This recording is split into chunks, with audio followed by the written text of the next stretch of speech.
नमस्कार दोस्तों, मेरा नाम है रिचा। पिनिकल के प्लेटफॉर्म पे मैं आप सभी का स्वागत करती हूँ।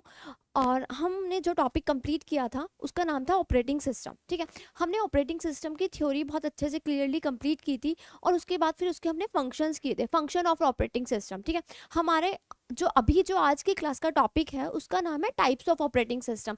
तो थोड़ा बहुत ऑपरेटिंग सिस्टम रिवाइज करते हैं, उसके फंक्शंस पे जाएंगे, फिर हम शिफ्ट हो जाएंगे टाइप्स ऑफ ऑपरेटिंग सिस्टम पे। ठीक है, अभी बहुत ध्यान से समझना चीज़ है क्योंकि अब टॉपिक टफ होने स्टार्ट हो गए हैं। अभी तक हम कीज पढ़ रहे थे, कमांड्स पढ़ रहे थे, सिंपल जनरेशन ऑफ कंप्यूटर्स पढ़ रहे थे, इनपुट आउटपुट डिवाइसेस पढ़ रहे थे, पर अभी टॉपिक थोड़े टफ हो गए, तो इजीली समझने की कोशिश करना। ऑपरेटिंग सिस्टम जब हमने अपने प्रीवियस क्लास में पढ़ा था, ऑपरेटिंग सिस्टम होता है देयर इज एन इंटरफेस, ठीक है, बिटवीन हार्डवेयर एंड सॉफ्टवेयर। ठीक है, वो क्या होती है? Operating system.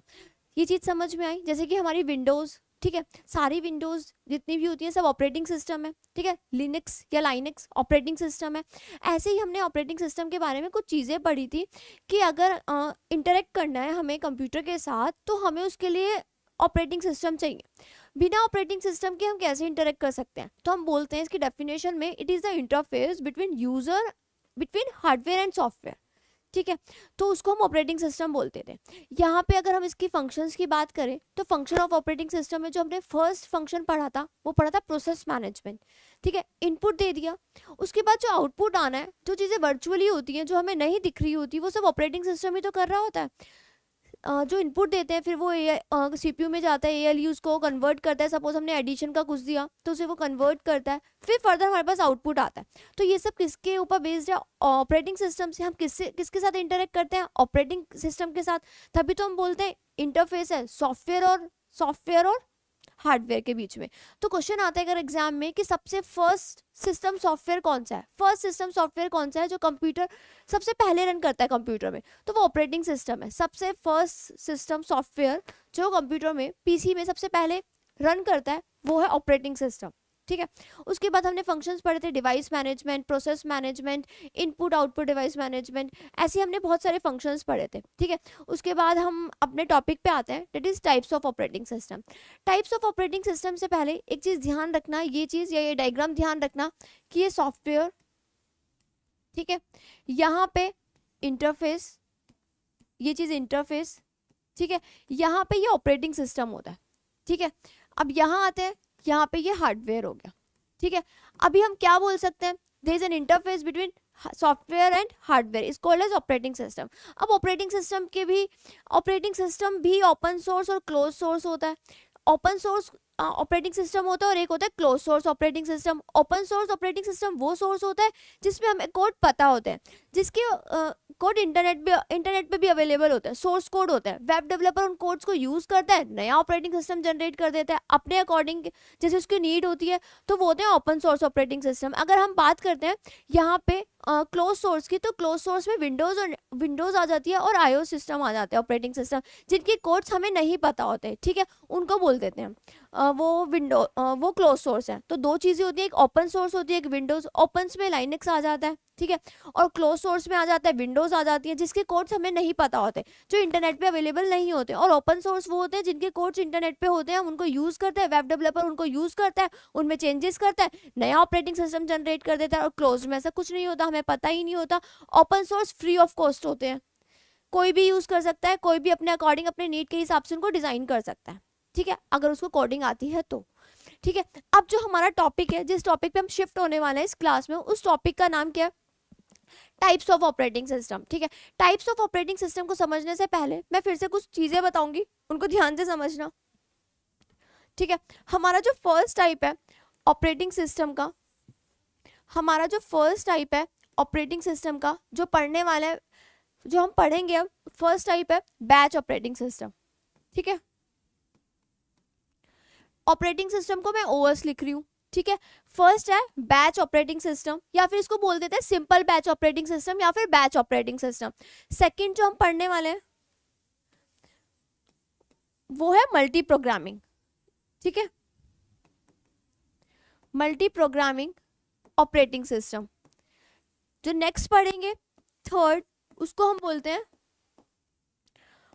टाइम शेयरिंग या फिर मल्टीटास्किंग। ठीक है, मल्टीटास्किंग भी बोल सकते हैं, मल्टीटास्किंग, या फिर time sharing, time sharing operating system. ठीक है, फोर्थ हम पढ़ते हैं, फोर्थ हमें जो पढ़ना है वो है रियल टाइम, या फिर इससे पहले एक और ले लेते हैं, यहाँ पे मल्टीटास्किंग हो गया, यहाँ पे ले लेते हैं मल्टी प्रोसेसिंग, सारे मल्टी वाले हो जाएंगे फिर। ठीक है, multi processing, multi processing operating system. ठीक है, और जो फिफ्थ हम पढ़ने वाले हैं वो है real time, real time, real time operating system. अभी और भी हैं, बहुत सारे ऑपरेटिंग सिस्टम के टाइप्स हैं, लेकिन अभी जो इंपॉर्टेंट है वो हम 5 कंसीडर कर रहे हैं, 5 पढ़ाते हैं, फिर हम देखते हैं फर्दर और, पहले हम 5 समझते हैं। Batch operating system, multi programming operating system, multitasking, फिर उसके बाद आता है मल्टी प्रोसेसिंग, फिर है रियल टाइम ऑपरेटिंग सिस्टम। ठीक है, ये पांचों को समझेंगे और कोशिश करना बहुत अच्छे से समझें। ठीक है, फर्स्ट है हमारा बैच ऑपरेटिंग सिस्टम। अब बैच ऑपरेटिंग सिस्टम को हम कैसे समझ सकते हैं, देखिए एक चीज समझना, बैच ऑपरेटिंग सिस्टम को हम कैसे समझेंगे। हमारे जो हम स्कूल टाइम पे जब हम बैचेस बनते थे, ठीक है, कि केमिस्ट्री लैब में 1 to 19 स्टूडेंट केमिस्ट्री लैब में जाएंगे। ठीक है, पहले फर्स्ट रोल नंबर जो 1 to 20 है वो केमिस्ट्री लैब में जाए, तो वो बैचेस बन गए ना, फिर नेक्स्ट 20 to 40 नेक्स्ट डे जाएंगे, तो वो बैचेस बन गए, तो बैचेस समझ में आया। ऐसे ही बैच ऑपरेटिंग सिस्टम वर्क करेगा। ठीक है, बैच ऑपरेटिंग सिस्टम वर्क कैसे करेगा, जैसे मैंने अभी बताया कि 1 to 20 स्टूडेंट्स एक केमिस्ट्री लैब में जाएंगे, फिर उसके बाद नेक्स्ट डे 20 to 40 जाएंगे, यही तो बोला मैंने। अब इसके बाद बैच ऑपरेटिंग सिस्टम कैसे वर्क करेगा ये देखते हैं। देखिए ना, हम बोलते हैं कि ये जॉब करनी है, तो यहाँ पे जब भी मैं जॉब की बात करूँ ना, तो टास्क होगा उससे रिलेटेड, मतलब कोई काम करना। ठीक है, जॉब मतलब हम बोलते हैं ना सीपीयू में जॉब मतलब देते हैं हम जॉब करने के लिए, टास्क देते हैं करने के लिए काम, तो मैं यहाँ जब भी जॉब वर्ड इंक्लूड करूँ ना, तो उसका मतलब होता है काम करना या फिर टास्क देना या इनपुट देना। ठीक है, तो जैसे मैं यहाँ पे बोलती हूँ ना कि मैंने यहाँ पे लिखा जॉब, ठीक है, या मैं यहाँ लिखती हूँ मैं यहाँ लिखती हूँ J1, ठीक है, यहाँ लिख देती हूँ J2, यहाँ लिख देती हूँ J3, मतलब job first, job second, job third. ये जॉब क्या है, मतलब काम करना है, कोई टास्क हमें गिवन है वो हमें कंप्लीट करना है, तो उसको हमने जॉब बोल दिया। तो J1, J2, J3 ये सब क्या है, हमारी जॉब्स है या फिर हमारे टास्क है। तो मैं यहाँ पे लिख देती हूँ, आप इसको कुछ भी कंसिडर कर सकते हैं समझने के लिए, यहाँ पे जॉब हो गया, या फिर इसको हम कंसिडर कर सकते हैं टास्क। ठीक है, तो J1 और J2, J3 समझ में आया, जॉब या टास्क बोलेंगे इन चीजों को, J1, J2, J3, J4, J5 आगे भी ले लेते हैं। ठीक है, यहाँ पे ये है, ठीक है, यहाँ पे लगा ऐसे बना लेते हैं, बोल देते हैं यूजर। ठीक है, यहाँ पे ऑपरेटर,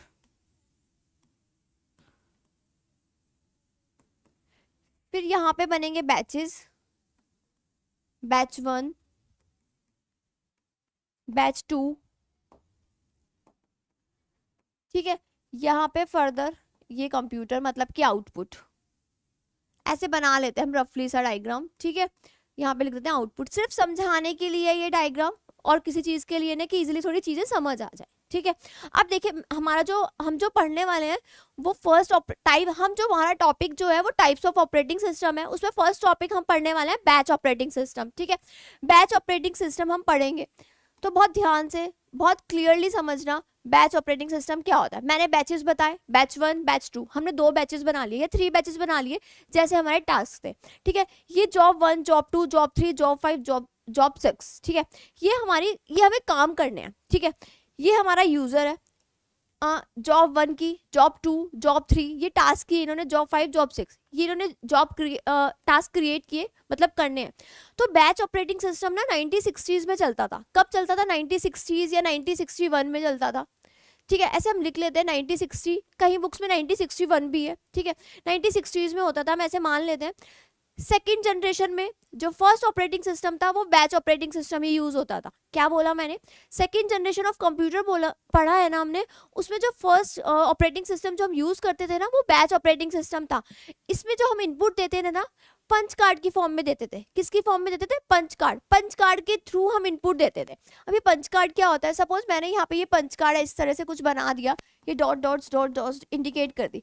पंच कार्ड में क्या होता था कि ना, अगर लाइट इस साइड से आ रही है तो कोड ले लेते हैं 1, अगर लाइट इस साइड से आ रही है तो कोड ले लेते हैं 0, क्योंकि हमें पता है कि कंप्यूटर 1 और 0 ही समझता था, लैंग्वेज 0 1, ठीक है, बाइनरी लैंग्वेज समझता था। तो ये पंच कार्ड, हम जो इनपुट देते थे ना, पंच कार्ड का यूज करके देते थे। जैसे सपोज ये जॉब 1, जॉब 2, जॉब 3 ये टास्क हमें करने हैं, तो यूजर जो इनपुट देता था ना, वो पंच कार्ड का यूज करके देता था। पंच कार्ड में इनपुट दे देता था। सपोज पंच कार्ड में उसने जॉब 1 और जॉब 2 इनपुट दे दिया, फिर जॉब 3 और जॉब 4 को इनपुट दे दिया, ऐसे ही जॉब 5 को इनपुट दे दिया। ठीक है, किसका यूज करके किया? किसका यूज करके इनपुट दिया? पंच कार्ड का। ठीक है, पहले हम पंच कार्ड यूज करते थे बैच ऑपरेटिंग सिस्टम में। इनपुट दे दिया पंच कार्ड, मैंने आपको बता दिया कैसे वर्क करता है, थोड़ा आइडिया दिया है कि लाइट अगर इस साइड से होती थी तो 1 कोड आ जाता था, इस साइड से तो 0 कोड ले लेते थे। अब आता है कि ये जॉब क्रिएट हो गई, ये टास्क यूजर को करने हैं। ठीक है, किसके थ्रू करने वाला है? पंच कार्ड के थ्रू। ये यूजर अपनी जॉब कर देता था, फिर ऑपरेटर को सबमिट करता था। ठीक है, पर्सन होता था ऑपरेटर यहाँ पे, उसको ये यहाँ पे अपनी जॉब कंप्लीट करके दे देता। फिर जो ये ऑपरेटर था ना, जो ये पर्सन था ना, जो ये ऑपरेटर था ना, ये क्या करता था कि जो सिमिलर टाइप्स की जॉब्स है ना, वो एक बैच बना देता था, जो अलग टाइप्स की जॉब्स है उनका अलग बैच बना देता था। ये कैसे समझेंगे? सपोज जॉब 1 और जॉब 2 को मुझे परफॉर्म कराना है एडिशन फंक्शन। क्या बोला मैंने? जॉब 1 और जॉब 2 को मुझे फंक्शन कौन सा परफॉर्म कराना है? एडिशन फंक्शन परफॉर्म कराना है। ठीक है, तो ये सिमिलर टाइप्स की हो गई। और मुझे जॉब 3, यहाँ पे 5 को हटा देते हैं, जॉब 4 और जॉब 3 को जो मुझे फंक्शन परफॉर्म कराना है वो सब्ट्रैक्शन का कराना है। वो किसका कराना है? मुझे सब्ट्रैक्शन का कराना है। तो ऑपरेटर ने क्या किया? हमने इनपुट किसके थ्रू दिया? हमने इनपुट किसके थ्रू दिया? पंच कार्ड के थ्रू करा। तो ये ऑपरेटर क्या करता था? ये ऑपरेटर ना बैच बना देता था कि बैच 1 में मैं जॉब 1 और 2 को ले रहा हूँ। क्यों ले रहा हूँ? क्योंकि ये सिमिलर टाइप्स की है, क्योंकि इसमें एडिशन फंक्शन परफॉर्म हो रहा है। यहाँ पे बैच 2 को लेता था कि मैं यहाँ पे जॉब 3 और जॉब 4 को ले रहा हूँ। जॉब 3 क्योंकि मुझे इनका सब्ट्रैक्शन कराना है, तो मैं यहाँ पे जॉब 3 और जॉब 4 को ले रहा हूँ। ठीक है, बैच 2 क्रिएट हो गया। और जब ये बैचेस बन गए, बैच 1 तैयार हो गया मेरा, बैच 2 तैयार हो गया, ये फाइनली कंप्यूटर पे चल जाता है और आउटपुट आ जाता है। ये होता है कंप्यूटर के पास चला जाता है, मतलब सीपीयू के पास चला जाता है। इनपुट हम दे चुके हैं, फाइनली हमें आउटपुट मिल जाता है। इस बैच ऑपरेटिंग सिस्टम में एक चीज और ध्यान रखनी है कि यूजर डायरेक्ट इंटरेक्ट नहीं करता ऑपरेटिंग सिस्टम के साथ।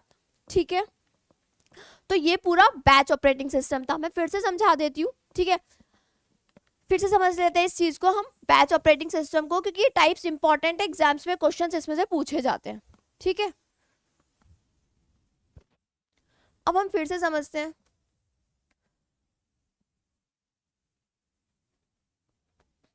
ठीक है, हमारा जो फर्स्ट टाइप है वो है batch operating system. Batch operating system, ठीक है, मैंने क्या बोला कि यहाँ पे जो यूजर है ना, यूजर को ना इनपुट देना है, यूजर को जॉब क्रिएट करनी है, इनपुट देना है, जॉब वो ऐसे क्रिएट करेगा। ठीक है, मतलब टास्क करना है, एक टास्क करना है उसको एडिशन का, एक टास्क करना है उसको सब्ट्रैक्शन का। तो उसने इस तरह से जॉब क्रिएट कर ली। ठीक है, इस तरह से उसने क्या की, यहाँ पे जॉब क्रिएट कर ली। यहाँ पे 3 जॉब लेते हैं, यहाँ पे 4 लेते हैं। ये चीजें समझ में आई कि यूजर ने ना टास्क बना लिया कि J1 और J2 को मुझे एडिशन परफॉर्म कराना है और J3 और J4 को मुझे सब्ट्रैक्शन। क्या ऐसे भी नहीं सोचेगा यूजर, यूजर तो अपना काम कर रहा है, उसको काम करना है। ठीक है, बाद में वो ऑपरेटर सिमिलर टाइप्स जॉब्स को एक तरफ करेगा और डिफरेंट टाइप्स जॉब्स को एक तरफ करेगा। वो J1 और J4 को नहीं लेगा साथ में। ठीक है, क्योंकि J1 और J2 तो एडिशन के लिए ऐसे मान सकते हैं। बाकी यूजर ने बहुत सारी जॉब क्रिएट कर दी, इनपुट दे दिया। इनपुट किसके थ्रू दे रहा है? यूजर इनपुट किसके थ्रू दे रहा है? पंच कार्ड की फॉर्म में। पंच कार्ड से वो इनपुट देगा, उसने इनपुट दे के रख दिया। ठीक है, पंच कार्ड के थ्रू उसने इनपुट दे दिया। फाइनली ऑपरेटर ने क्या किया? ऑपरेटर ने क्या किया, यहाँ पे बैच बना दिया, बैच 1, क्योंकि नाम ही हमारे टॉपिक का बैच ऑपरेटिंग सिस्टम है तो बैचेस तो बनेंगे ही। ठीक है, बैच 1, बैच 2। अब यहाँ पे इसने अलग अलग बैचेस, बैच 1 और बैच 2 किसके बेस पे बनाए, वो इसके बेस पे बनाए कि सिमिलर टाइप्स ऑफ जॉब्स एक साइड आएंगी और डिफरेंट टाइप्स ऑफ जॉब एक तरफ आएंगी। सपोज मान लेते हैं कि J1 और J2 एडिशन का J1 और J2 J1 और J2 J1 और J2 एडिशन का परफॉर्मेंस फंक्शन परफॉर्म करने वाले हैं। J3 और J4 सब्ट्रैक्शन परफॉर्म करने वाले हैं। ठीक है, तो अलग अलग बैचेस बन गए और फाइनली फिर हम आउटपुट की तरफ चले गए। हमें क्या मिल जाएगा, हमारा आउटपुट। ठीक है, क्या मिलने वाला है हमें, क्या मिलने वाला है हमें हमारा आउटपुट मिलने वाला है। ठीक है, ये चीज समझ में, ये जिसको समझ में आ गया ना, तो बैच ऑपरेटिंग सिस्टम खत्म। ठीक है, ऑपरेटिंग सिस्टम में हम फर्स्ट टाइप की बात कर रहे हैं, that is batch operating system. Batch operating system is just like work as batches. ठीक है, हम अपने स्कूल टाइम पे बैचेस बनाते थे, मैम बैचेस बनाती थी, बैच 1 से रोल नंबर 1 से लेके 20 तक ये बैच अलग हो गया, 20 से लेके 40 तक ये बैचेस अलग हो गए। ये केमिस्ट्री लैब में एक दिन जाएंगे, ये केमिस्ट्री लैब में एक दिन जाएंगे, तो बैचेस बन गए ना। कैसे, जॉब के अकॉर्डिंग, काम के अकॉर्डिंग, कि यहाँ तक ये बच्चे इस दिन जाएंगे, यहाँ तक ये बच्चे इस दिन जाएंगे। ऐसे ही हमारा टॉपिक है टाइप्स ऑफ ऑपरेटिंग सिस्टम में first topic that is batch operating system. Batch operating system में हम देखने वाले हैं कि J1 J2 J3 J4 ये हमारी जॉब्स हैं, ये हमारे टास्क हैं जो हमने करे हैं। उसके बाद यूजर इनपुट देता है। ठीक है, उसके बाद इनपुट किसके थ्रू देगा, वो पंच कार्ड के थ्रू, पंच कार्ड के थ्रू उसने इनपुट करा दिया। उसके बाद ऑपरेटर क्या करता है, ऑपरेटर का क्या काम होता है, उस पर्सन का क्या काम होता है ऑपरेटर का, कि वो देखता है कि अगर सिमिलर टाइप्स की जॉब्स हैं तो मैं उनको एक बैच बना देता हूँ, और अगर डिफरेंट टाइप की जॉब्स हैं तो उनको मैं अलग बैच में डाल देता हूँ। ठीक है, उससे वो सिमिलर टाइप्स की जॉब एक तरफ डाल देता है, डिफरेंट टाइप्स की जॉब एक तरफ डाल देता है। यहाँ पे माइनस सब्ट्रैक्शन का परफॉर्मेंस करेंगे, यहाँ पे प्लस की जगह सब्ट्रैक्ट करना। ठीक है, यहाँ क्योंकि ये डिफरेंट हो गया ना, अगर ये सब सेम होते तो फिर J1 plus J2 plus J3 plus J4 सब एक ही बैच में आ जाते हैं। क्यों, क्योंकि सबके सब एडिशन का परफॉर्म कर रहे हैं, फंक्शन परफॉर्म कर रहे हैं।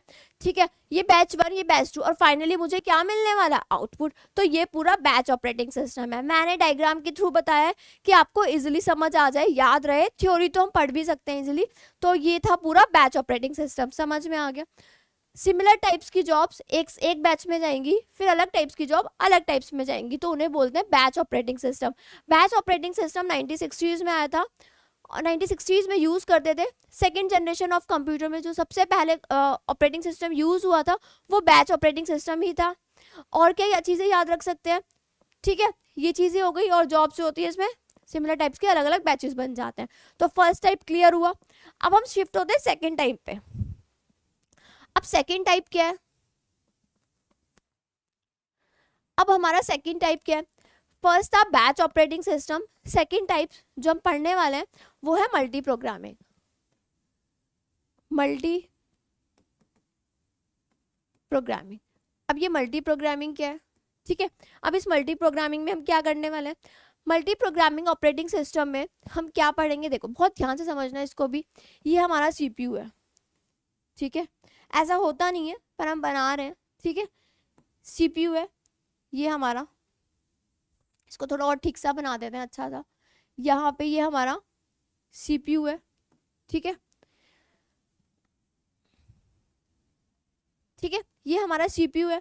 इसके बाद यहाँ पे मैं लिखती हूँ प्रोसेस 1, प्रोसेस 2, प्रोसेस 3 जो हमें करानी है। ये हमारी जॉब्स हैं, हमारे टास्क हैं जो हमें सीपीयू के पास भेजने हैं, इनपुट देना है ना हमें, ऑपरेटिंग सिस्टम पे काम करने हैं ना।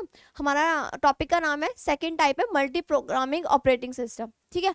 मल्टी प्रोग्रामिंग ऑपरेटिंग सिस्टम मतलब P1 P2 P3 ये सब मुझे इकट्ठे एग्जीक्यूट कराना है, एक साथ तो नहीं एग्जीक्यूट कराना है। लेकिन मल्टी प्रोग्रामिंग में होता क्या है वो देख रहे हैं। देखो मल्टी प्रोग्रामिंग ऑपरेटिंग सिस्टम को हम ना नॉन प्रिमिटिव भी कहते हैं, नॉन प्रिमिटिव, ठीक है। अब ये क्यों कहते हैं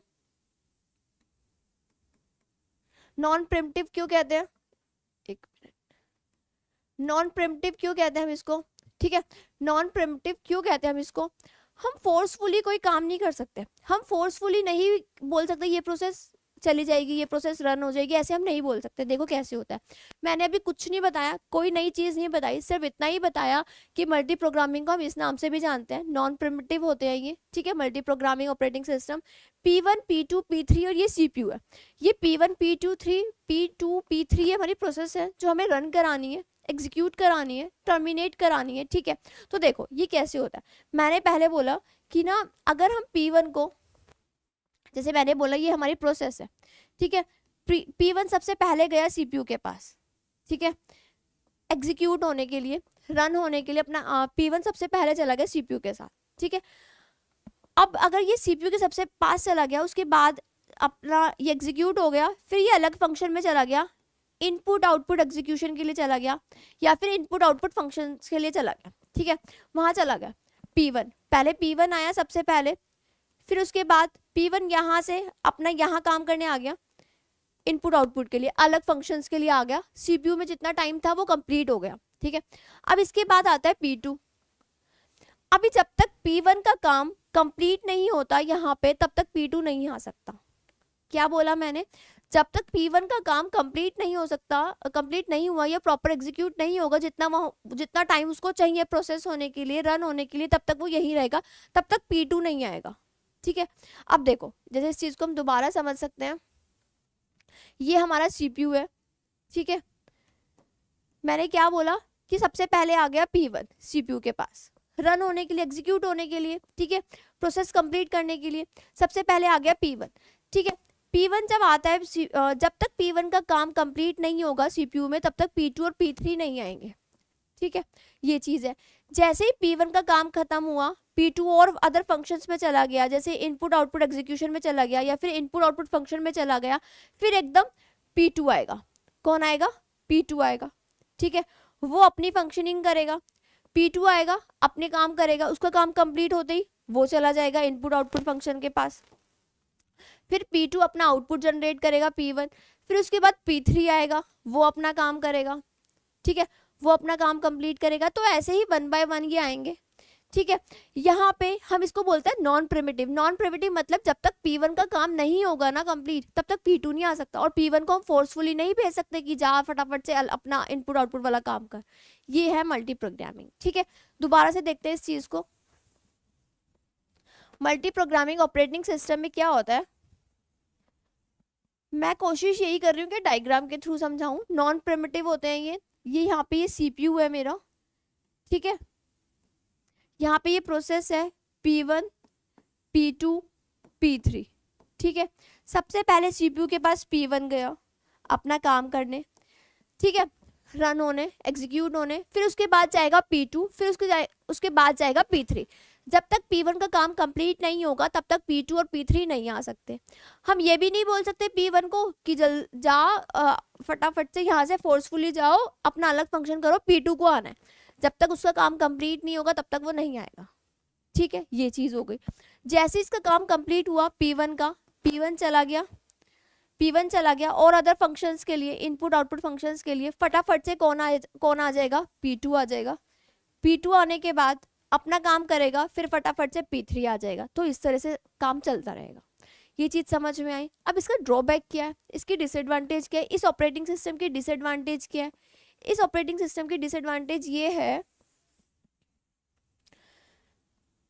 कि सपोज ये मेरा CPU है, ठीक है, ये P1, ये P2, ये P3। P1 अपना काम कंप्लीट करने में ना, P1 चला गया, इसको अपना काम कंप्लीट करने में ना 1 आवर चाहिए, ठीक है। और P2 को नीड है 15 सेकेंड। 15 सेकेंड में P2 का काम कंप्लीट हो जाएगा, लेकिन P2 को 1 घंटा वेट करना पड़ेगा। तो ये इसका ड्रॉबैक है। समझ में आया। मल्टी प्रोग्रामिंग ऑपरेटिंग सिस्टम थोड़ा थोड़ा तो क्लियर हुआ होगा कि 3 प्रोसेसेस हैं, P1 P2 P3, या 3 टास्क हैं या फिर 3 जॉब्स हैं, ठीक है। इन प्रोसेस को CPU के पास जाना है रन कराने के लिए, फिर आगे फर्दर आउटपुट जनरेट होगा। तो ये सब काम वर्चुअली होता है, हमें पता ही नहीं होता, ये सब काम वर्चुअली होता है। तो जैसे हमने बैचेस बनाए थे ना, ऐसे यहाँ पे मल्टी प्रोग्रामिंग सिस्टम में ये प्रोसेस है या फिर प्रोग्रामिंग है, ये भी बोल सकते हैं, P1 P2 P3। P1 पहले जाएगा, सीपीयू के पास, उसके बाद अपना काम खत्म करके फिर आगे फर्दर फंक्शंस पे जाएगा। ये नॉन प्रिमिटिव है। मतलब कि नॉन प्रिमिटिव मतलब क्या होता है कि हम फोर्सफुली नहीं भेज सकते कि P1 चलो जाओ आपका काम हो गया, P2 को आना है। जब तक P1 को जितने टाइम की नीड होगी वो उतना अपने काम में कंप्लीट करेगा तब जाएगा। अब यहाँ पे इसका ड्रॉबैक क्या है कि P1 को चाहिए 1 घंटा, ठीक है, 1 आवर चाहिए कंप्लीट होने में, और P2 को चाहिए 15 सेकंड में उसका काम कंप्लीट हो जाएगा। लेकिन अगर वो 15 सेकंड में अपना काम कंप्लीट करेगा तो यहाँ पे उसको 1 घंटा रुकना पड़ेगा, क्योंकि P1 जब कंप्लीट करेगा तभी तो P2 जाएगा। तो ये मल्टी प्रोग्रामिंग है। समझ में आया? बाकी हम थ्योरी पढ़ेंगे, मैं सिर्फ डायग्राम से समझा रही हूँ कि चीज़ें पहले से क्लियर हो जाए। ये मल्टी प्रोग्रामिंग था, ठीक है। अब इसके बाद हम जाते हैं मल्टीटास्किंग के पास, दैट इज टाइम शेयरिंग।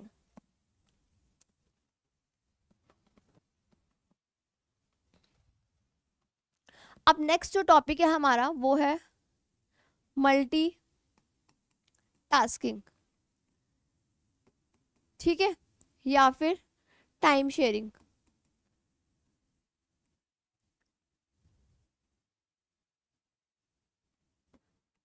अब ये मल्टीटास्किंग और टाइम शेयरिंग क्या होता है, ठीक है, हम इसको पढ़ने वाले हैं। देखो मल्टीटास्किंग और टाइम शेयरिंग जैसे हमने पढ़ा है ना कि मल्टी प्रोग्रामिंग पढ़ा है, थोड़ा थोड़ा वैसे ही वर्क करता है। इसमें थोड़ा टाइम क्वांटम का होता है। टाइम क्वांटम क्या होता है, देखो एक चीज को बहुत अच्छे से समझना। टाइम क्वांटम क्या होता है, यहाँ पे ना हम सीपीयू को टाइम देते हैं। ये हमारा सीपीयू है, ठीक है, सीपीयू को टाइम दे दिया मैंने 2 सेकेंड। कितना टाइम दिया मैंने सीपीयू को? 2 सेकंड। मतलब कि सीपीयू कोई भी काम सिर्फ 2 सेकंड में कंप्लीट कराएगा, उसको फर्दर फिर शिफ्ट कर देगा, फिर नेक्स्ट आएगा, फिर शिफ्ट हो जाएगा। मल्टीटास्किंग यानी कि नाम से पता चल रहा है टाइम शेयरिंग, इसमें टाइम क्वांटम वर्क करेगा। ये प्रिमिटिव होता है। वो क्या थे, नॉन प्रिमिटिव थे कि प्रिमिटिव होता है, ठीक है, ऐसे बोल सकते हैं। और इसका नाम क्या है, टाइम शेयरिंग, ठीक है। नेक्स्ट जो अलग नाम है उसका टाइम शेयरिंग है। अब यहाँ पे P1 P2 P3 वही प्रोसेस है हमारी। अब P1 कोई काम करता है 10 सेकेंड में, ठीक है, और P2 कोई काम को उसको काम कंप्लीट करने में चाहिए 5 सेकेंड, और P3 को चाहिए 2 सेकेंड। अभी तक हमने कुछ नहीं करा। जब हम मल्टी प्रोग्रामिंग में पढ़ रहे थे वहाँ टाइम कांस्टेंट नहीं था, टाइम क्वांटम नहीं था। वहाँ पे सीपीयू में कोई प्रोसेस चल रही है, जितनी देर जिसको नीड होती है वो उतनी देर अपना काम करके फर्दर शिफ्ट होता है। फोर्सफुली हम उसको भेज नहीं सकते। इसमें टाइम शेयरिंग होती है। टाइम शेयरिंग से ही पता चलता है। हमने बोला कि सीपीयू को ना 2 सेकेंड चाहिए, ठीक है, सीपीयू 2 सेकेंड ही देगा किसी काम को करने के लिए। अब सपोज ये P1 जाता है, किसके पास जाता है, सीपीयू के पास जाता है P1, ठीक है, चला जाता है, और सीपीयू को टाइम कितना चाहिए, 10 सेकेंड। P1 को टाइम कितना चाहिए, 10 सेकेंड। 2 सेकेंड कंप्लीट होते ही, 2 सेकेंड जैसे ही कंप्लीट होंगे, ठीक है, P1 फिर अपनी जगह पे चला जाएगा वापस, फिर से वापस आ जाएगा P1 अपनी जगह पे 2 सेकेंड कंप्लीट करके, क्योंकि सीपीयू कितने टाइम के लिए है, सिर्फ 2 सेकेंड के लिए ही है, ठीक है। वापस करके अपना टाइम कंप्लीट करके फिर चला जाएगा, फिर जाएगा P2 आ गया, P2 को भी 2 सेकेंड कंप्लीट होते ही फिर अपनी जगह पे वापस आ जाएगा। मैंने बोला ना इसमें टाइम क्वांटम वर्क करेगा, वही चीज हो रही है। अब P3 को चाहिए, फिर P3 आएगा, P3 को चाहिए 3 सेकेंड। कितने सेकेंड चाहिए P3 को? P3 को कितने चाहिए, 2 सेकेंड। P3 अपना काम करने आएगा, 2 सेकेंड कंप्लीट होंगे, P3 का काम खत्म, P3 का काम खत्म हो जाएगा। जैसे ही उसके 2 सेकेंड कंप्लीट हुए, P3 फर्दर एग्जीक्यूट हो जाएगा इनपुट आउटपुट के लिए, ठीक है। ये चीज समझ में आई? आउटपुट देने के लिए एग्जीक्यूट हो जाएगा, सीपीयू में उसका काम खत्म हो जाएगा। P3 का क्यों? क्योंकि P3 को तो 2 सेकेंड ही चाहिए थी, 2 सेकेंड में उसका काम कंप्लीट हो जाएगा, और सीपीयू 2 सेकेंड, टाइम क्वांटम हमने सीपीयू को दे रखा है 2 सेकेंड। अब ये P1 और P2 बचे। अब फिर से P1 जाएगा अपना काम करने, फिर 2 सेकेंड के लिए काम करेगा, फिर वेट करेगा, फिर P2 जाएगा, फिर ये काम चलता रहेगा, ठीक है। ये चीज समझ में आई? इसको बोलते हैं टाइम शेयरिंग। जैसे जैसे टाइम क्वांटम ये पूरा होता जाता है, चले जाते हैं वापस, वेट करते हैं, फिर आते हैं, फिर चले जाते हैं, फिर वापस आता है, फिर वेट करते हैं, तो सीपीयू को टाइम क्वांटम मिल जाता है, इतने टाइम के लिए सीपीयू अवेलेबल है, अब आइए अपनी प्रोसेस करिए और फिर चले जाइए वेटिंग में।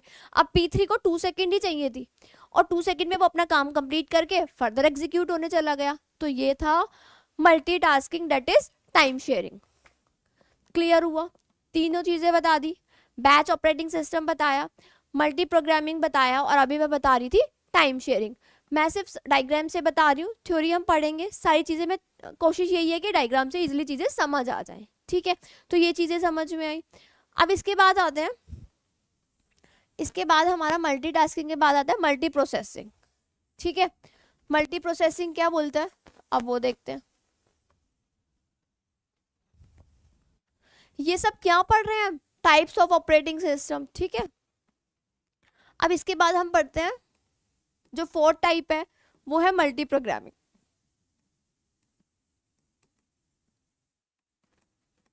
मल्टी प्रोसेसिंग, ठीक है। Multi processing operating system,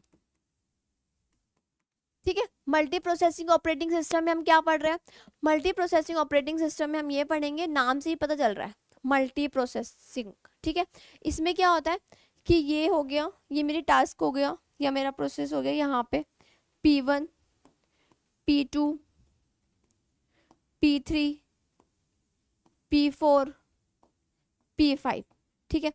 multi processing, इसमें अलग अलग प्रोसेसिंग होती है, मतलब CPU अलग अलग होते हैं, एक ही कंप्यूटर से ये अलग अलग CPU होते हैं, जैसे CPU 1 CPU 2 और CPU 3, ठीक है। हम ये चीज़ देख रहे हैं, ये तीन लेते हैं, P1 P2 एंड P3, ठीक है। मल्टी प्रोसेसिंग का मतलब होता है एक कंप्यूटर से बहुत सारे CPU अटैच्ड है, ठीक है। एक कंप्यूटर से बहुत सारे CPU अटैच है, CPU अटैच है, CPU 1 CPU 2 CPU 3, ठीक है।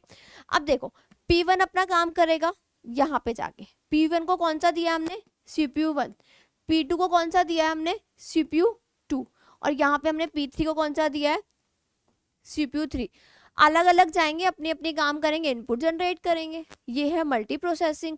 तो समझ में आया, चारों समझ में आ गए, सिंपल है multi processing. CPU 1 CPU 2 CPU 3, एक कंप्यूटर से CPU अटैच नहीं, तीन अटैच CPU है, ठीक है। अब P1 जाता है CPU 1 के पास अपना वर्क करता है, ठीक है। P2 जाता है अपने CPU के पास अपना वर्क करता है, P3 जाता है अपने अपने CPU 3 के पास जाता है, अपना वर्क करता है, और फिर फर्दर एग्जीक्यूट होते हैं। तो इसको बोलते हैं मल्टी प्रोसेसिंग ऑपरेटिंग सिस्टम। अभी हम क्या यूज़ कर रहे हैं, मल्टी प्रोसेसिंग ऑपरेटिंग सिस्टम पढ़ रहे हैं। फिर उसके बाद हम उसके बाद हमने, उससे पहले हमने क्या पढ़ा है, मल्टी टास्किंग। फिर उसके बाद हमने क्या पढ़ा है, उसके बाद हमने कौन सा पढ़ा है, बैच ऑपरेटिंग सिस्टम, ठीक है। ये चीज़ें हो गई, ये मल्टी प्रोसेसिंग है, समझ में आए, ठीक है। अभी थ्योरी करेंगे इसकी हम, ठीक है। फिर आता है real time, real time sharing पढ़ते हैं।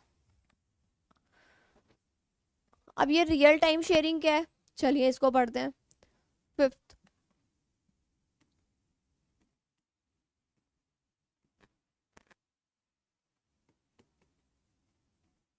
रियल टाइम शेयरिंग, अब नाम से ही पता चल रहा है, real time sharing operating system, ठीक है। नाम से ही पता चल रहा है रियल टाइम ऑपरेटिंग सिस्टम है, ठीक है। इसमें क्या होता है, ये ऑपरेटिंग सिस्टम तब यूज होता है, ये दो तरह के होते हैं वैसे, soft real time operating system and hard real time operating system, ठीक है। दो तरह के होते हैं, soft real time operating system, hard real time operating system. अब ये क्या होता है, ये भी टाइम कांस्टेंट होते हैं, ठीक है, टाइम बाउंड होते हैं। सॉफ्ट ऑपरेटिंग सिस्टम में टाइम का इतना स्ट्रिक्ट नहीं होता, लेकिन हार्ड में होता है। Hard real time operating system में टाइम का बाउंडेशन होती है। देखिए जैसे जब कोई मिसाइल लॉन्च होती है ना, तब रियल टाइम ऑपरेटिंग सिस्टम का यूज होता है, कि जितना टाइम उसको मिसाइल लॉन्च होने में होगा ना, वो hard time real time operating system में आता है। Real time operating system medical में भी यूज होते हैं, साइंटिफिक रिसर्च के लिए भी यूज होते हैं, और रियल टाइम इस चीज़ सुपर कंप्यूटर्स होते हैं ना, उनमें भी रियल टाइम ऑपरेटिंग सिस्टम का यूज़ होता है। दो टाइप्स होते हैं, soft operating system, hard operating system. Soft operating system time bound इतने स्ट्रिक्ट नहीं होते जितने हार्ड बाउंड होते हैं। हार्ड टाइम ऑपरेटिंग सिस्टम होता है, रियल टाइम ऑपरेटिंग सिस्टम होता है, इसमें टाइम बाउंडेशन होती है। जो चीज़ जितने टाइम के लिए वो फिक्स्ड है ना, वो उतने ही उसमें होनी है। जैसे मिसाइल लॉन्च होना, वो इसका एग्जाम्पल है, ठीक है। सर रिजर्वेशन होना, ये चीज़ें इसलिए डिज़ाइन होती है, रियल टाइम ऑपरेटिंग सिस्टम के लिए होती हैं, ठीक है। ये चीज़ें ये टाइम बाउंड होती हैं, कि जितना टाइम जिसको दिया गया वो उसी के टाइम अंडर वर्क करेगा, ना तो एक्स्ट्रा टाइम ज़्यादा होता है। दो तरह के होते हैं, सॉफ्ट और हार्ड। सॉफ्ट में इतना टाइम बाउंडेशन नहीं होती जितनी हार्ड में होती है। हार्ड में जितना टाइम अलॉट होता है CPU को, उतना ही उसको कंप्लीट करके अपना आगे फर्दर एग्जीक्यूट होना होता है। तो इसको बोलते हैं real time sharing operating system. ये साइंटिफिक रिसर्च में, सुपर कंप्यूटर्स में, मिसाइल लॉन्चिंग में, उनमें यूज़ होता है इनका। ठीक है, तो हमारे ये 5 टाइप्स ऑफ ऑपरेटिंग सिस्टम खत्म हो गए। अभी और भी हैं, अभी मैंने 5 टाइप्स बताए हैं। वो 5 टाइप्स कौन कौन से थे? फर्स्ट था बैच ऑपरेटिंग सिस्टम, फिर उसके बाद हमने मल्टी प्रोग्रामिंग की बात करी, फिर हमने मल्टीटास्किंग की बात करी, फिर उसके बाद हमने किसकी बात करी? रियल टाइम शेयरिंग की, हार्ड एंड सॉफ्ट, फिर मल्टी प्रोसेसिंग की बात करी। तो ये 5 टाइप्स ऑफ ऑपरेटिंग सिस्टम हम कंप्लीट कर चुके हैं। मैंने अभी सिर्फ समझाया है डायग्राम्स के थ्रू, अभी हम इनको थ्योरी के थ्रू समझेंगे। ठीक है, ये चीज़ें कंप्लीट हुई। अब इसके बाद 6 टाइप देखते हैं। 6 टाइप जो है, 6 टाइप ऑपरेटिंग सिस्टम क्या है? वो है डिस्ट्रीब्यूटेड ऑपरेटिंग सिस्टम। ठीक है, 6th टाइप क्या है? डिस्ट्रीब्यूटेड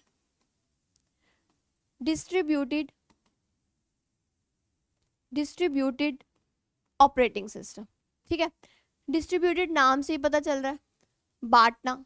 ठीक है, डिस्ट्रीब्यूट करना। तो डिस्ट्रीब्यूटिंग ऑपरेटिंग सिस्टम में ना ये कम्युनिकेशन नेटवर्क के थ्रू अटैच्ड होते हैं ऑपरेटिंग सिस्टम। कैसे होते हैं? यहाँ ये कम्युनिकेशन नेटवर्क है,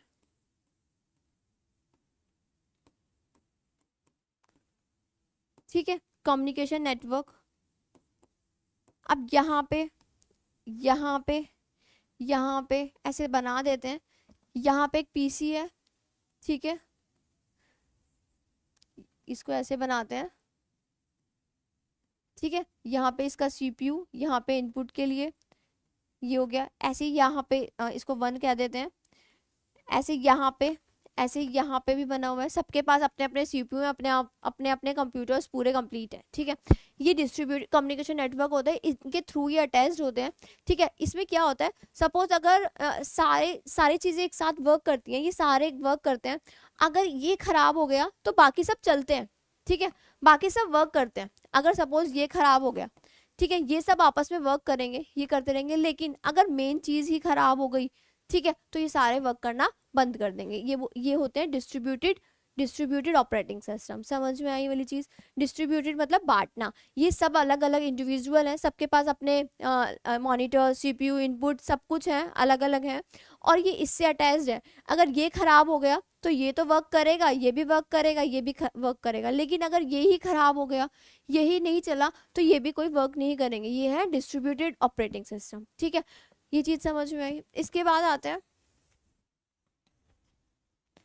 नेटवर्क ऑपरेटिंग सिस्टम पे। नेटवर्क ऑपरेटिंग सिस्टम क्या होता है? 7th जो टाइप है वो है नेटवर्क ऑपरेटिंग सिस्टम।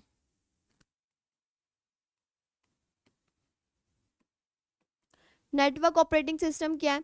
ये मेरा यहाँ पे मान लेते हैं, या इसको यहाँ बना देते हैं। ये सर्वर है, ठीक है, ये क्या बनाया मैंने? सर्वर।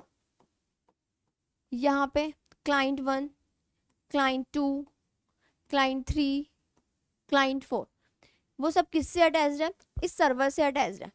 फाइल शेयरिंग करना, ठीक है, फोल्डर्स वगैरह देखना और प्रिंटर के थ्रू कुछ भी करना, तो ये सब क्या है? इस सर्वर से अटैच्ड है।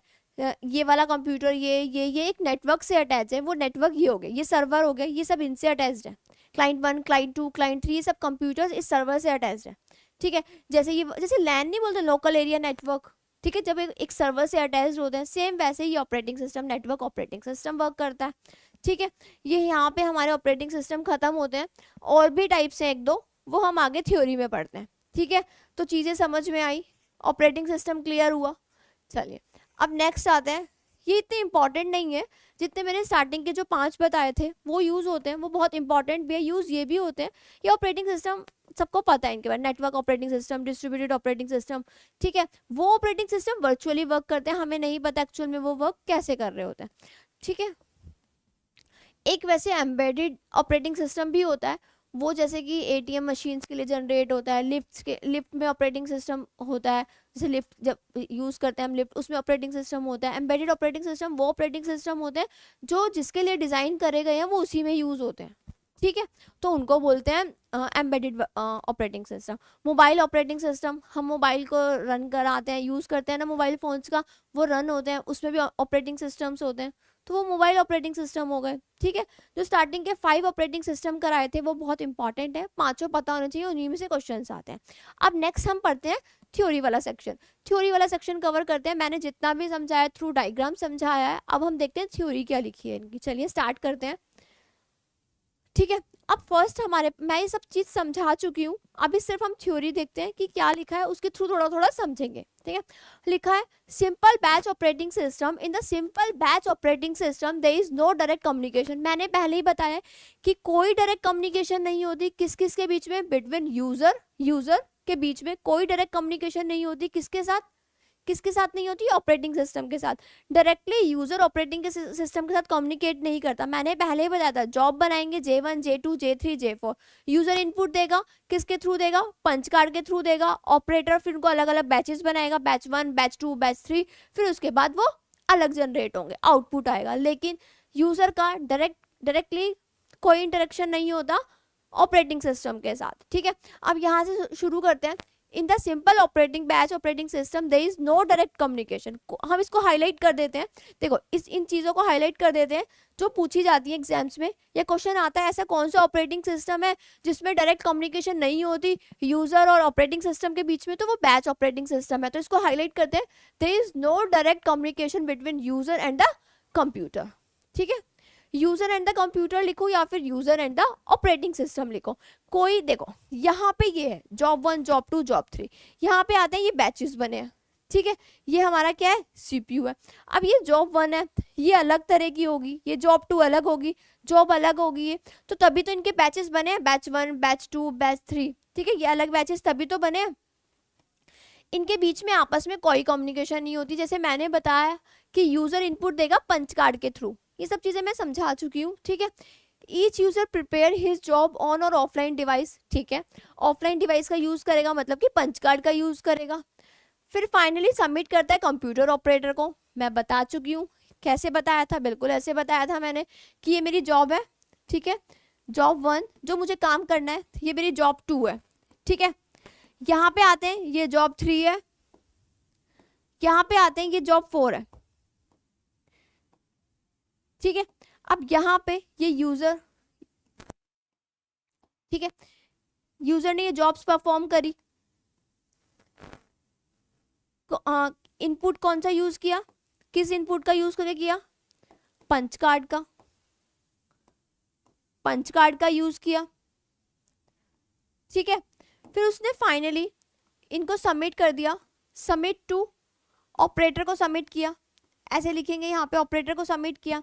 फिर फाइनली ऑपरेटर ने बैचेस बना दिए कि लो भाई मैं बैच बना रहा हूँ, बैच 1 में मेरे पास कौन कौन आ गया कि मैं जॉब 1 और जॉब 2 को ले रहा हूँ। जॉब 2 और क्योंकि जॉब 1 और जॉब 2 एडिशन परफॉर्मेंस परफॉर्म कर रहे हैं, और बैच 2 में जो मैंने बनाया वो मैंने बना दिया जॉब 3 और जॉब 4 को। क्यों भाई, क्योंकि ये दोनों सब्ट्रैक्शन का परफॉर्म कर रहे हैं। और फाइनली यहाँ पे क्या आता है, कंप्यूटर। तो ये है बैच ऑपरेटिंग सिस्टम। उम्मीद करती हूँ बैच ऑपरेटिंग सिस्टम क्लियर होगा, क्योंकि इसमें कुछ इतना नहीं है। इसमें सिर्फ इतना ध्यान रखना है, इनपुट पंच कार्ड के थ्रू दोगे, जॉब्स होंगी, जॉब परफॉर्म करोगे, उसके बाद फाइनली आप कंप्यूटर को ऑपरेटिंग सिस्टम को नहीं दोगे, जाके ऑपरेटर को दोगे। ऑपरेटर फिर बैचेस बनाएगा, क्योंकि बैच ऑपरेटिंग सिस्टम है तो बैचेस तो बनने ही है। ठीक है, ये चीजें समझ में आई। अब नेक्स्ट चलते हैं, नेक्स्ट नहीं, अभी तो वहीं पे ही थे ना हम। हाँ ठीक है, अब ये इसके एग्जांपल्स एग्जाम में पूछे जाते हैं कि बैच ऑपरेटिंग सिस्टम के एग्जांपल्स कौन से हैं। तो पेरोल सिस्टम, बैंक स्टेटमेंट, ये किसके एग्जांपल है, बैच ऑपरेटिंग सिस्टम के। That is simple batch operating system. हमारे टॉपिक का नाम है टाइप्स ऑफ ऑपरेटिंग सिस्टम। हमने अभी फर्स्ट टाइप कंप्लीट करा है, बैच ऑपरेटिंग सिस्टम। ठीक है, उसके बाद आता है सेकंड पे। सेकंड क्या है, ठीक है ये हम समझ गए। सेकंड क्या है, multi programming batch operating system. अब इसमें क्या होता है, multi programming operating system allowed to execute multiple process by monitoring their process state switching in between process। देखो यहाँ पे इसने क्या बोला, switching in between the process. कैसे, जैसे मैंने डायग्राम में समझाया था, मैं फिर से बता देती हूँ, रुक जाओ। It is also called as multi programming task. इसको मल्टी प्रोग्रामिंग टास्क भी बोलते हैं। Including downloading application, transferring data, excel, Google Chrome. Other example of operating system कौन से हैं, Windows operating system, micro computer such as MP, ये सब क्या है, इसके एग्जाम्पल्स हैं, ठीक है। तो हमें याद रखना है, देखो multi programming switches between the process, बताया था ना मैंने। यहाँ से देखते हैं, यहाँ से समझते हैं कि मैंने अभी स्टार्टिंग में ही बताया है कि ये CPU है, ठीक है। यहाँ पे ये P1 है, यहाँ पे ये P2 है, ये P3 है, ये अलग अलग हमारी प्रोसेस है। P1 चला गया CPU के पास एग्जीक्यूट होने के लिए, रन कराने के लिए, ठीक है, रन कराने के लिए चला गया यहाँ पे P1 CPU के साथ, CPU के पास। यहाँ पे जो इसको टाइम लग गया, यहाँ पे P1 आया, ठीक है, P1 को जो टाइम लगा 1 आवर लग गया, ठीक है। और P2 को जो टाइम चाहिए था वो चाहिए था 20 सेकेंड, और ऐसे ही P3 को चाहिए था 30 सेकेंड। तो इन लोगों को वेट करना होगा, P2 को, P3 को, जब तक P1 प्रॉपर एग्जीक्यूट नहीं होगा, जब तक P1 का काम कंप्लीट नहीं होगा, तो ये वेट करेंगे उसका आने का, ठीक है। तो ये चीजें क्लियर हुई। यहाँ पे आते हैं, ऐसे P1 इसका बहुत देर तक वेट करेगा P2 का, जब तक हालांकि P2 का काम 20 सेकेंड का है। अब P1 का काम खत्म हुआ, फिर ये चला गया अपने काम के लिए P1 आगे फर्दर एग्जीक्यूशन के लिए, डेट इज इनपुट आउटपुट के लिए।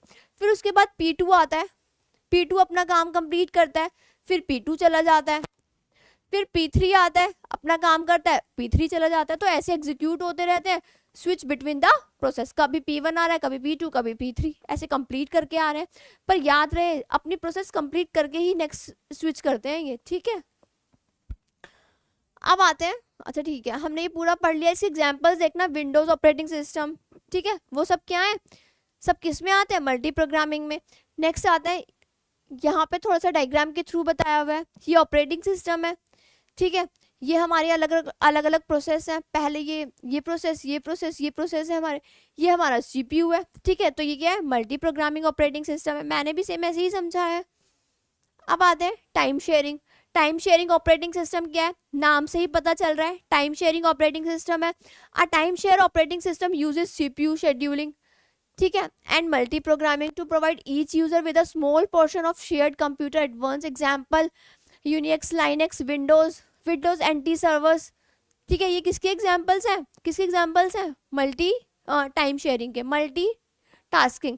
Time sharing is also known as multi tasking. कैसे, क्या बोल रहा है ये, CPU शेड्यूलिंग का यूज करता है मल्टी प्रोग्रामिंग, मतलब अभी तो समझाया है सारा कि ये मेरा CPU है, ठीक है, ये मेरा यहाँ पे CPU है, ये मेरी प्रोसेस है P1, P2, P3।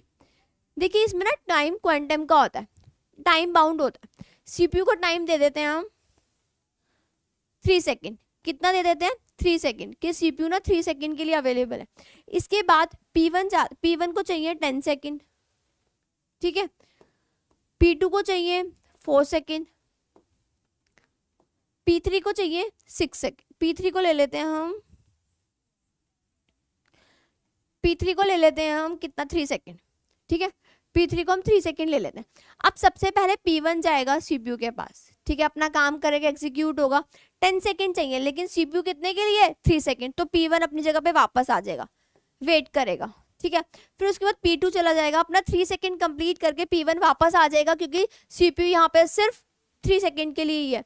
अब P2 जाएगा, P2 भी अपना काम कंप्लीट करके वापस आ जाएगा अपनी जगह पे। फिर उसके बाद P3 जाएगा, P3 को तो चाहिए ही 3 सेकेंड, P3 को कितना सेकेंड चाहिए, 3 सेकेंड। तो P3 अपना काम खत्म करेगा, फ्री होगा, यहाँ से बाहर आ जाएगा, उसको वेट करने की जरूरत नहीं होगी, किसको, P3 को। तो हमारे पास बचे कौन, P1 एंड P2। P1 और P2 अपना काम खत्म करेंगे तब फ्री होंगे, क्योंकि CPU कितने के लिए, 3 सेकेंड के लिए। तो ऐसे उनको वेट करना पड़ेगा, वापस जाना पड़ेगा, वेट करना होगा, तो ऐसी ये प्रोसेस चलती रहेगी। तो CPU शेड्यूलिंग में होता है ये, ठीक है। तो वो होता है ना फर्स्ट कम फर्स्ट सर्व, वो CPU शेड्यूलिंग में ही होता है, एल्गोरिथम होती है वो, फर्स्ट सम, खैर आपको इतना नहीं पढ़ना, शेड्यूलिंग पे नहीं जाना, ये चीजें होती है। देखो प्रोसेस 1, प्रोसेस 2, 1, 2, 3, 6 ऐसे चले, एक्टिव स्टेट, ठीक है। ये सब चीजें किसमें होती है, टाइम शेयरिंग, कि सबको मिलेगा भाई CPU, लेकिन सबको अलग अलग टाइम के हिसाब से। CPU जो अवेलेबल है वो सिर्फ 3 सेकेंड के लिए, कितने के लिए, 3 सेकेंड के लिए, ठीक है। अब यहाँ पे जो प्रोसेस 4 है, सपोज P1 को 4 सेकेंड, P2 को चाहिए 3 सेकेंड, P6 को चाहिए 2 सेकेंड, ठीक है, और इसको कितनी चाहिए, 5 सेकेंड, और जो प्रोसेस चल रही है वो 6 सेकेंड की है, वो 7 सेकेंड। तो हर किसी को मैंने टाइम दे दिया, किसी को इतना टाइम, लेकिन सीपीयू कितने कितने टाइम क्वांटम के लिए अवेलेबल है, कितना टाइम चाहिए सीपीयू को, 3 सेकेंड। तो सबसे पहले प्रोसेस जैसे 4 पे चल रहे हैं, एक्टिव स्टेट यही है, तो 6 के लिए चाहिए, तो इसके 3 सेकेंड जैसे ही कंप्लीट होंगे ये फिर वेट करेगा, फिर दोबारा आएगा। तो ये एक चीज होती है first come first serve, first come first serve, ये सीपीयू शेड्यूलिंग में एल्गोरिदम होती है, फर्स्ट कम फर्स्ट सर्व, पहले आएंगे तो पहले ही पाएंगे, ठीक है। अब देखो प्रोसेस 1 4 सेकेंड के लिए, जैसे ही यहाँ आया 3 सेकेंड कंप्लीट हुई, फिर P1 वेट वाली कंडीशन में चला जाएगा, फिर जैसे ही P2 आएगा, P2 को कितनी चाहिए, 3 सेकेंड, वेरी गुड, 3 सेकेंड होते ही P2 अपना अलग एग्जीक्यूशन में चला जाएगा, इनपुट आउटपुट एग्जीक्यूशन में चला जाएगा। तो ये सब क्या था, टाइम शेयरिंग, नाम से ही पता चल रहा है टाइम शेयरिंग ऑपरेटिंग सिस्टम, जिसको हम मल्टीटास्किंग ऑपरेटिंग सिस्टम भी बोलते हैं। नेक्स्ट आते हैं मल्टी प्रोसेसिंग। मल्टी प्रोसेसिंग मतलब एक सीपीयू से, एक कंप्यूटर से बहुत सारे सीपीयू अटैच्ड हैं, ठीक है, ऐसे प्रोसेस चलती है। ये यूज करते हैं ना P1 P2 P3, बताया है ना मैंने इसके। तो CPU 1 CPU 2 CPU 3 P इसके लिए, ये इसके लिए, क्या बोलता है, multi processing. A multi processing operating system is capable running many programme simultaneously, simultaneously तो चलेंगे। और CPU 3 देखो यहाँ पे आते हैं, ये इसके लिए हो गया, ये इसके लिए, सब अपनी प्रोसेस चलेंगी, साथ साथ चलती रहेंगी। CPU 1 के लिए प्रोसेस 1 का काम करेगा, CPU 2 के लिए 2, 3 के लिए 3, तो सारी प्रोसेस साइमल्टेनियसली चल रही है, एक साथ चल रही है। And most modern network operating system support multi processing, ठीक है। कौन कौन से हैं जो सपोर्ट करते हैं, Windows 90, Windows NT, सोलरिस, 2000 XP, Unix, ये सब क्या है, विंडोज XP, विंडो, तो ये सब क्या है जो किसको सपोर्ट करती है, मल्टी प्रोसेसिंग की। देखिए जो अभी पढ़े हैं ना ऑपरेटिंग सिस्टम, वो सारे बहुत इंपॉर्टेंट है, ठीक है, सारे यूज करते हैं और सारे बहुत ज्यादा इंपॉर्टेंट है। जो भी 4 पढ़े हैं यही चारों ज्यादा एग्जाम्स में इनसे रिलेटेड क्वेश्चंस आएंगे, ठीक है। अभी जो हम जा रहे हैं, अब जाएंगे हम शायद रियल टाइम शेयरिंग के पास, ठीक है। तो रियल टाइम शेयर, अच्छा ये इसका एग्जाम्पल है, देखो सॉरी डायग्राम है ये इसका। अगर डायग्राम के थ्रू इसको समझते हैं तो कैसे समझ सकते हैं डायग्राम के थ्रू, कि यहाँ पे गए CPU 1 CPU 2, input output processor input unit, ठीक है, फिर प्रोसेसर इनपुट, तो वर्किंग ऑफ मल्टी प्रोसेसर, सब किससे अटैच है, मेन मेमोरी से, मतलब CPU की वही चीज़ है कि यहाँ पे इनको अलग अलग CPU मिले हुए हैं, सब अलग अलग उससे अटैच है। जैसे यहाँ पे ये CPU 1 इस चीज़ के लिए हो गया, ये अपना काम करेगा, यहाँ पे ये CPU 2 इन चीज़ों के लिए हो गया, ये अपना काम करेंगे, बाकी सब फर्दर एग्जीक्यूशन हो जाएगी। तो सब दो प्रोसेस साथ साथ चल रही हैं, P1 और P2, क्योंकि दोनों के पास CPU क्या है, अलग अलग है, तो इसी को तो बोलेंगे मल्टी प्रोग्रामिंग, मल्टी मतलब मैनी, ठीक है। तो ये चीज़ें क्लियर हो गई, ठीक है। अब आता है नेक्स्ट पे, नेक्स्ट आता है real time operating system, that is RTOS, real time operating system. अब ये क्या है, a real time operating system is a special purpose operating system used in computer that has strict time constant. मैंने पहले ही बताया, जब लेक्चर स्टार्ट हुआ था मैंने सारी चीज़ें बहुत क्लियरली बताई थी। ये टाइम कांस्टेंट है, मतलब कि टाइम बाउंड है। दो तरह के होते हैं, सॉफ्ट और हार्ड। सॉफ्ट में टाइम बाउंडेशन इतनी नहीं होती, इतनी स्ट्रिक्ट नहीं होती जितनी हार्ड में होती है। जैसे missile launching, scientific, super computers के लिए यूज होते हैं, मेडिकल्स में यूज होते हैं रियल टाइम ऑपरेटिंग सिस्टम, ठीक है। तो ये क्या है, इसको टाइम कांस्टेंट, टाइम बाउंड होते हैं, जितना टाइम अलॉट है उसी टाइम में वो काम होना चाहिए, ठीक है। तो ये टाइम बाउंड होते हैं। Example network multimedia system, airline traffic control system, वहाँ पे रियल टाइम ऑपरेटिंग सिस्टम का यूज होगा, ठीक है। एयरलाइन रिजर्वेशन सिस्टम, मैंने पहले बताया रिजर्वेशन सिस्टम के लिए भी किसका यूज होगा, रियल टाइम, क्योंकि रियल टाइम ऑपरेटिंग सिस्टम का इसलिए यूज होगा, वो टाइम बाउंड है, टाइम कॉन्स्टेंट है, जितना टाइम जिसको मिला है तभी वो होगा, वरना में नहीं होता, ठीक है। नेक्स्ट चलते हैं, एग्जाम्पल्स याद रखना, इनके दो तरह के होते हैं, वो यहाँ पे लिख लेना। Soft real time operating system, ठीक है। Hard real time operating system, hard थोड़े टाइम के बाउंड ज्यादा होते हैं in comparison to soft operating system, ठीक है। नेक्स्ट आता है, ये है रियल टाइम ऑपरेटिंग सिस्टम का डायग्राम, ठीक है। टास्क शेड्यूलिंग, जिसको जितना टाइम अलॉट है उतना ही, देखो जैसे यहाँ पे है ना टाइम बाउंड, ठीक है। नेक्स्ट चलते हैं, हाँ नेक्स्ट है डिस्ट्रीब्यूटेड ऑपरेटिंग सिस्टम। पहले ही बता चुकी, नाम से ही पता चलता है डिस्ट्रीब्यूटेड, मतलब कि डिस्ट्रीब्यूटेड मतलब बांटना होता है ना, तो उसी तरह से यहाँ पे डिस्ट्रीब्यूटिंग ऑपरेटिंग सिस्टम क्या है, क्या काम करेगा। देखिए यहाँ पे ये बोल रहा है distributed operating system is a system software. पता है सिस्टम सॉफ्टवेयर क्यों है, क्यों है भाई सिस्टम, सारे ऑपरेटिंग सिस्टम सॉफ्टवेयर ही तो है, सारे ऑपरेटिंग सिस्टम सॉफ्टवेयर ही तो है, बोला तो है सिस्टम सॉफ्टवेयर है सारे के सारे, क्योंकि जो सबसे पहले कंप्यूटर ऑन करता है, जो फर्स्ट सिस्टम रन करता है वो सिस्टम सॉफ्टवेयर ही तो होता है। ठीक है, जैसे कि independent software, network communicated, physical separate computational nodes, example माइक्रोज, ये सब क्या है। देखो यहाँ पे इसका एग्जाम्पल का ध्यान रखना, ये कम्युनिकेशन नेटवर्क है, ये कम्युनिकेशन नेटवर्क है। ठीक है, यहाँ पे ये कंप्यूटर ये या इनको नोड्स बोल सकते हैं, ये एक हब से अटैच है, ये सारे एक हब से अटैच है, इनको नोड्स बोल सकते हैं अलग अलग। यहाँ पे ये एक P1, ठीक है, मतलब ये यहाँ पे P1 एक कंप्यूटर, यहाँ पे P2, ये क्या है, सब एक ही नेटवर्क शेयर कर रहे हैं। ठीक है, अब एक ही नेटवर्क शेयर कर रहे हैं मतलब अगर ये सिस्टम खराब हो गया, ये नहीं चलेगा, तो बाकी के तो वर्क करेंगे ना, बाकी के तो इंडिपेंडेंटली वर्क करेंगे ना। लेकिन अगर ये सिस्टम कम्युनिकेशन नेटवर्क वाला सिस्टम फेलियर हो गया, नहीं चला, इसमें डिस्ट्रीब्यूटेड ऑपरेटिंग सिस्टम है, तो बाकी के सारे भी नहीं चलेंगे, क्योंकि ये इससे अटैच्ड है, मेन हब से अटैच्ड है। ठीक है, ये चीज समझ में आई, इसको बोलते हैं डिस्ट्रीब्यूटेड ऑपरेटिंग सिस्टम। नेक्स्ट आते हैं, देखो सेम डायग्राम सेम चीज, तो ये एप्लीकेशन सर्वर्स हैं, सब किससे अटैच है, कौन सा नेटवर्क शेयर कर रहे हैं, यही तो कर रहे हैं, किसके साथ अटैच है, ये यहाँ से अटैच है, ये यहाँ से अटैच है, ये तो ये क्या है, डिस्ट्रीब्यूटेड मतलब पार्टनर, डिस्ट्रीब्यूटेड ऑपरेटिंग सिस्टम है। ठीक है, जो स्टार्टिंग के 5 वाले हैं ना, दीज आर सो इम्पॉर्टेंट। ठीक है, वो बहुत इंपॉर्टेंट है, लेकिन जो यहाँ पे हम पढ़ना स्टार्ट कर रहे हैं ना डिस्ट्रीब्यूटेड, ये तो नाम से ही पता चल रहा है डिस्ट्रीब्यूटेड ऑपरेटिंग सिस्टम। अब नेक्स्ट आते हैं नेटवर्क ऑपरेटिंग सिस्टम। अब ये नेटवर्क ऑपरेटिंग सिस्टम क्या है, ठीक है, network operating system that is NOS, network से पता चल रहा है ना कि ये सब यहाँ पे एक सर्वर से अटैच है, किससे अटैच है, सर्वर से अटैच है। ठीक है, यहाँ पे एक सर्वर लिख देते हैं, यहाँ पे क्लाइंट 1, क्लाइंट 2, 3, सर्वर क्लाइंट का कॉम्बिनेशन बना दिया हमने, ये इससे अटैच है, तो एक नेटवर्क बन रहा है ना। तो यहाँ पे बोल रहे हैं कि इसमें क्या होता है, सच एज राउटर, स्विच, और favourite example of network operating system are Linux, Mac, Microsoft Windows use कर रहे हैं ना, माइक्रोसॉफ्ट विंडोज का। ठीक है, एप्पल शेयर, यूनिक्स, तो सब क्या यूज कर रहे हैं, कौन सा सिस्टम यूज कर रहे हैं, नेटवर्क ऑपरेटिंग सिस्टम, जिससे सारे कंप्यूटर, सारे ऑपरेटिंग सिस्टम सर्वर से अटैच्ड होते हैं।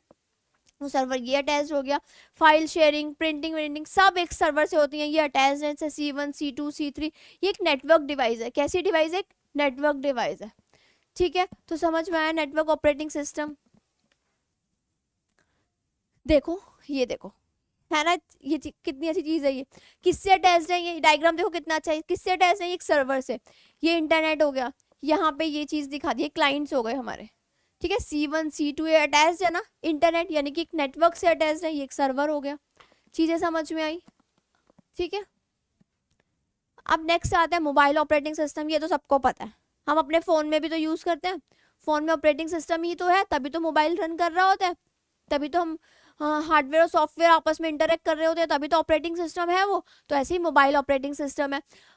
Mobile operating system is a software that allow smartphone, tablet, PC other to run application programs. अब दो तरह के प्रोग्राम्स होते हैं, दो तरह के सॉफ्टवेयर्स होते हैं। ठीक है, प्रोग्राम्स क्या होते हैं, सेट ऑफ इंस्ट्रक्शन, जैसे जैसे हम इंस्ट्रक्शन देते हैं प्रोग्राम जनरेट होता है। ऐसे दो तरह के होते हैं, एक सिस्टम सॉफ्टवेयर होता है, एक एप्लीकेशन सॉफ्टवेयर होता है।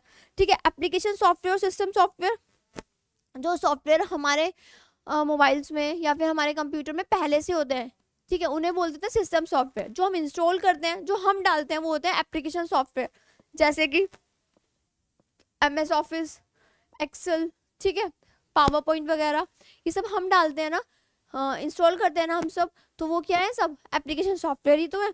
अब यहाँ पे कह रहे हैं कि अगर यूजर को अपने डिवाइस में रन कराने एप्लीकेशन सॉफ्टवेयर, तो उसको ऑपरेटिंग सिस्टम चाहिएगा। तो उस ऑपरेटिंग सिस्टम का क्या नाम है, मोबाइल ऑपरेटिंग सिस्टम। अब इसमें हाईलाइट क्या करना है, इसमें हाईलाइट पॉइंट करना है कि that allow smartphone, tablets, PC other devices to run application. The most well known mobile operating system are Android, जो हम यूज करते हैं, iOS, विंडोज फोन।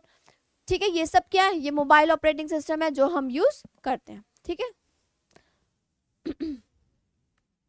देखो ये अलग अलग एंड्रॉइड, iOS, ठीक है, ये विंडोज के लिए अलग अलग पिक्चर्स यहाँ पे लगाई हैं, जो ऑपरेटिंग सिस्टम हम यूज करते हैं, मोबाइल ऑपरेटिंग सिस्टम। नेक्स्ट आता है सिंगल यूजर, ठीक है भाई, अच्छा है ये भी, ठीक है। Single user operating system, single user operating system नहीं पता होगा क्योंकि मोबाइल ऑपरेटिंग सिस्टम नाम से पता चल रहा है, नेटवर्किंग भी चलो नाम से पता चल जाता है, डिस्ट्रीब्यूटेड भी नाम से पता चल जाता है, बट सिंगल यूजर मतलब एक ही यूज कर रहा है, हाँ एक ही यूजर यूज कर रहा है, that is single user operating system. इस ऑपरेटिंग सिस्टम में क्या है, माइक्रोसॉफ्ट ऑफिस ने अपना फर्स्ट ऑपरेटिंग सिस्टम लॉन्च किया था, that is MS DOS. MS DOS मतलब माइक्रोसॉफ्ट डिस्क ऑपरेटिंग सिस्टम, ठीक है। फर्स्ट उन्होंने लॉन्च किया था, माइक्रोसॉफ्ट ऑफिस ने अपना एक फर्स्ट ऑपरेटिंग सिस्टम लॉन्च किया था, एमएस डिस्क ऑपरेटिंग सिस्टम। उस डिस्क ऑपरेटिंग सिस्टम में याद है कमांड प्रॉम्प्ट था, वो हम कमांड्स देते थे। सपोज मुझे फोल्डर बनाना है, मुझे कमांड्स लिखनी पड़ती थी, ठीक है। मुझे फाइल बनानी है, कमांड्स लिखती थी मैं वहां पे, वो कमांड प्रॉम्प्ट होता है, ठीक है। तो वो एमएस डोस यानी कि Microsoft disk operating system is single operating system, ठीक है। ये था फर्स्ट। अगर पूछते ना first single user operating system कौन सा था, तो वो एमएस डोस ही था। First single user operating system क्या था, एमएस डोस, ठीक है। यानी कि डिस्क ऑपरेटिंग सिस्टम कैसा था, ये कमांड प्रॉम्प्ट था, ठीक है। इसमें हर चीज के लिए हमें कमांड देनी थी, कुछ भी हमें लिखना होता था ना, कुछ भी अगर हमें कमांड प्रॉम्प्ट था तो कुछ भी हमें लिखना होता था ना, हमें कमांड देती थी। सी ड्राइव में जैसे ऐसे डायरेक्टरीज भी देते थे, ऐसे कुछ ऐसे करके लिखते थे हम, तो यहाँ पे हम लिखना स्टार्ट करते थे, हम कमांड देते थे, अब हमें ये फंक्शन परफॉर्म करना है, अब ये करना है, तो कमांड लिखते थे। तो ये सिंगल यूजर ऑपरेटिंग सिस्टम था। The MS DOS operating system is a command driven. मैंने बोला ना कमांड प्रॉम्प्ट है, हम कमांड देते थे, इसमें सिंगल टास्किंग है। MS DOS is an operating system based on, ठीक है, डेवलप्ड बाय माइक्रोसॉफ्ट। मैंने पहले ही बोला है कि MS office developed by Microsoft developed by Microsoft. जो माइक्रोसॉफ्ट ऑफिस का फर्स्ट ऑपरेटिंग सिस्टम था ना, वो डोज ही था, डिस्क ऑपरेटिंग सिस्टम ही था, ठीक है। तो यहाँ चीजें ये हो गई हमारी, ठीक है। तो ये इस तरह से कुछ था, ये चीजें क्लियर हो गई।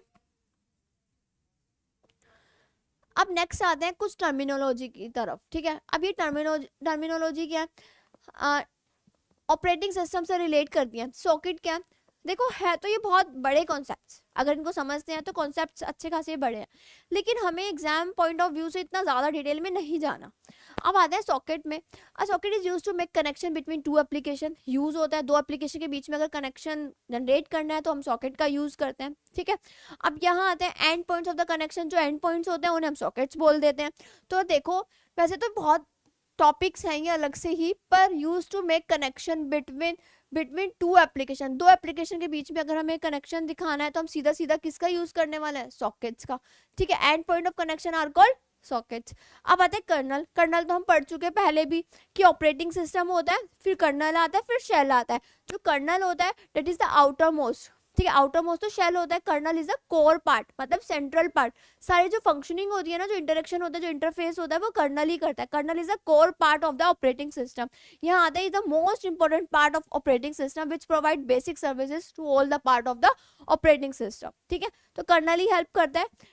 एक्चुअल में इंटरफेस यही होता है, किस किस के बीच में ऐसे स्ट्रक्चर होती है हमारी कि यहाँ पे होता है, इस वाले पार्ट को हम बोल देते हैं, यहाँ पे इस वाले हम पार्ट को बोल देते हैं कर्नल, ठीक है। फिर बाहर वाले पार्ट में आ जाता है shell, that is outer most layer of operating system.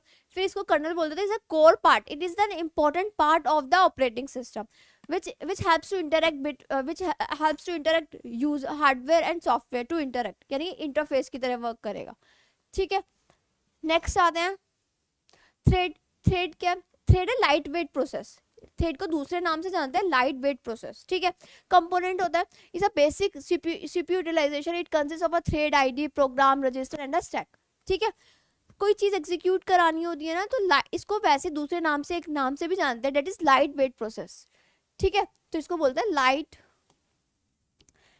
Wait. Thread से ही पता चलता है तो ये बहुत बड़ा कॉन्सेप्ट समझाने के लिए, अगर हम शेड्यूलिंग पे जाते हैं या पूरा सीपीयू समझते हैं तो अब इतना ही समझ लेते हैं।